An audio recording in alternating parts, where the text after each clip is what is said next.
आज या ठिकाणी जेव्हा ओबीसी स्वतःला एकटा समजत आहे, त्यावेळेस बाळासाहेब आंबेडकर आज खांबासारखे महाराष्ट्राच्या राजकारणामध्ये पुढे येऊन उभे आहेत. आम्ही त्यांच्यासोबत यासाठीच आहोत की ओबीसींना जे राजकीय सत्ता नाकारण्यात आली, त्यांच्या राजकीय सत्तेची लढाई गेले अनेक वर्ष बाळासाहेब लढत आहेत आणि त्यांच्याबरोबर आम्ही देखील लढत आहोत.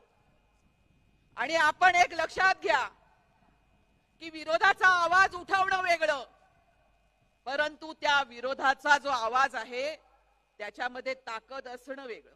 बाळासाहेब आंबेडकरांचं नेतृत्व हे महाराष्ट्रातलं असं नेतृत्व आहे की त्यांनी आवाज दिल्यानंतर हळूहळू हे जे ओबीसींच्या विरोधामध्ये कोलेकुई करणारे होते त्यांची कोलेकुई थांबलेली आहे आणि ते आपापल्या घरट्यामध्ये परत गेल्यासारखे वागत आहेत.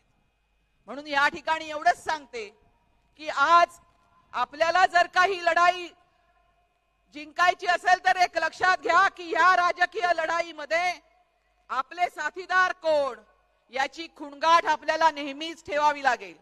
या ठिकाणचे एससी एसटी ओबीसी हे आपले राजकीय साथीदार असले पाहिजेत.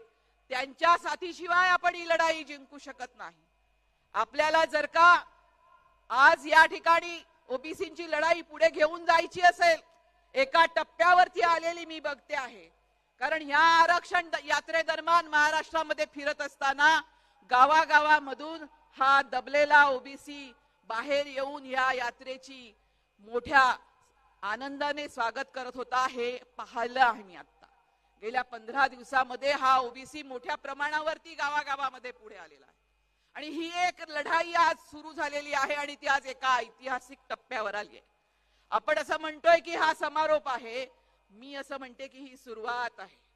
आपल्याला जर का इथून पुढे ही लढाई जिंकायची असेल, या ओबीसीने सोबत येऊन या ठिकाणी आपल्याला जर का एक राजकीय सत्ता परिवर्तन, सामाजिक पुनर्रचनेची जर का आपल्याला या ठिकाणी करायची असेल तर आपल्याला 100 आमदार निवडून आणायचा देखील आपण निर्धार केलेला आहे. ही घोषणा आहे आपल्या या यात्रेची. या ठिकाणी आपण सर्वजण आलेले आहात.